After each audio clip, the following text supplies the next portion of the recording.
It was the afternoon of April 22nd. Families strolled in the meadows. They clicked photos with their families. They took in the natural beauty. After all, this was Kashmir's own mini Switzerland, the Baisaran Valley in Pahalgam. But these vacationers who came seeking solace soon found themselves in a nightmare. A sudden hail of bullets ripped through the valley. Screams echoed against the Deodar forests. In just minutes, 26 people were gunned down. 25 tourists and 1 local.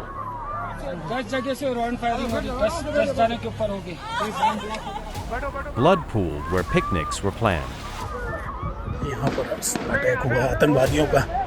This wasn't a clash between the terrorists and the military. This wasn't a targeted hit on a convoy. This was a massacre, a cold, calculated assault on tourists. Kashmir's tourism was struck in its heart. Behind the incident were 4 terrorists. 2 of them were from Pakistan, 2 were locals.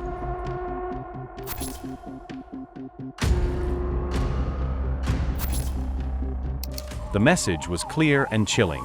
Pakistan's shadow of terror was looming again, and fits into a long, bloody history. A pattern of violence that has time and again bled India. The names of the cities change: Mumbai, Delhi, Pulwama. But the fingerprints are depressingly familiar.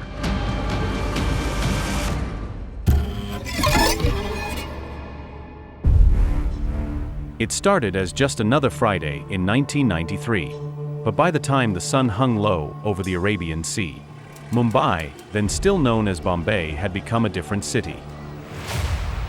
In just over 2 hours, the unthinkable unfolded. 13 bombs ripped through landmarks that had long defined Bombay. The first blast hit the beating heart of Mumbai's economy, the Bombay Stock Exchange. Within minutes, it was clear this was no accident. One after another, bombs tore through multiple buildings.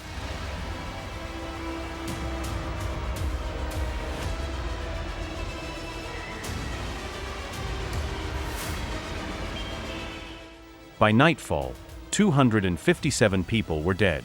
Over 700 more were injured. For a city that had lived through most things, this was something different. This was an act of war from within.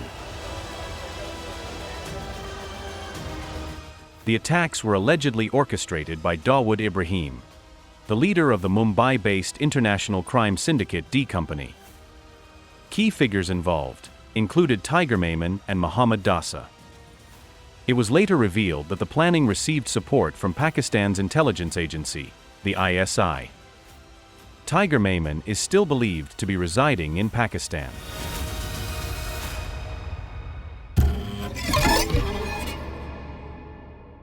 December 13, 2001. A date that would scar the heart of Indian democracy. On a cold winter morning, lawmakers gathered inside the Parliament complex. That's when 5 terrorists breached security and launched an attack. At the time, over 100 ministers and MPs were present inside the Parliament.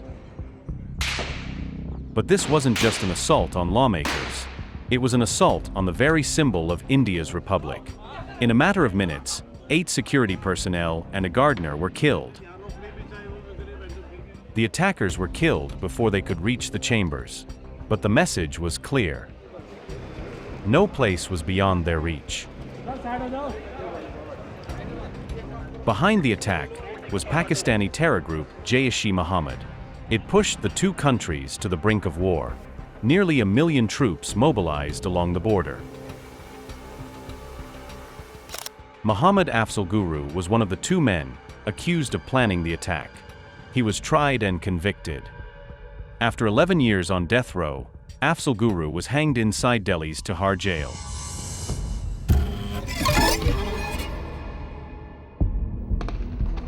If the 1993 bombings broke Mumbai's body, 26/11 tried to break its soul.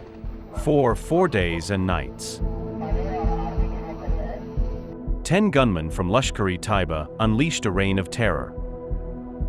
The city of dreams was transformed into a battlefield. They attacked railway stations, luxury hotels, cafes, and other iconic city landmarks.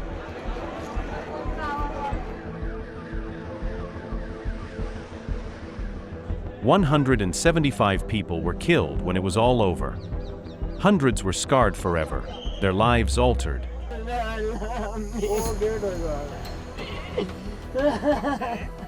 The lone surviving attacker, Ajmal Saab, was captured. He later confirmed what the world already suspected. The killers had come by sea, armed not just with weapons but with intelligence. They got specific instructions from handlers in Karachi. The mastermind was Hafiz Saeed, the founder and chief of Lashkar-e-Taiba, who is still living in Pakistan. This was one of the darkest chapters in Mumbai's and India's history.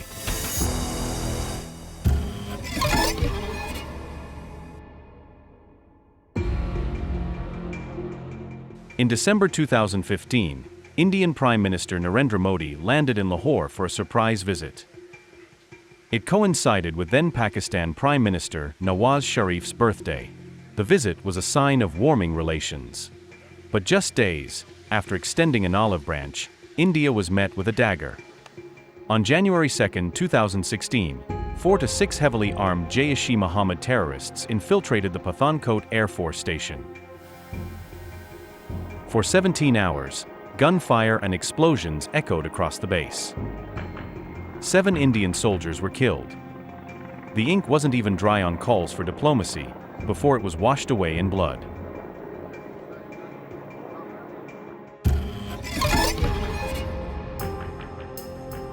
On September 18, 2016, 4 terrorists attacked an Indian Army outpost at Uri. The attack killed 19 soldiers. They too belonged to the Jaish-e-Mohammed. Both of these weren't just an attack on military targets. It was an attack on trust. An attack on the very idea that peace could ever be real between India and Pakistan.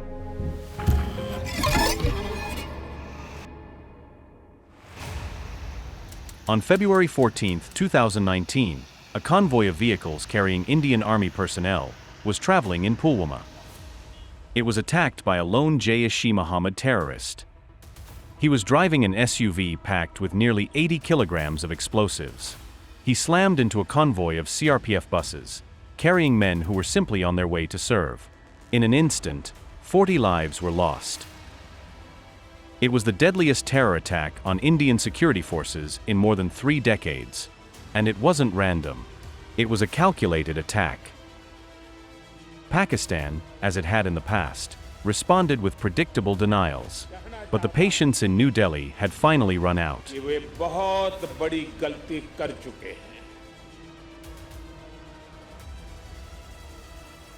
बहुत बड़ी कीमत उनको चुकानी पड़ेगी.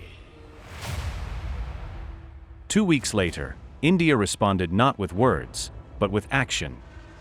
In the dead of the night, Indian Air Force jets crossed the line of control and struck deep inside Pakistan, targeting Jaish-e-Mohammed's largest training camp in Balakot. This is the cycle India has been trapped in for decades. The targets shift, the methods evolve, but the architects of terror remain the same. From Bombay to Pulwama, from Parliament to Pahalgam, there are the same terror networks, the same safe havens, the same playbook, and at the center of it all, the same patron across the border, Pakistan.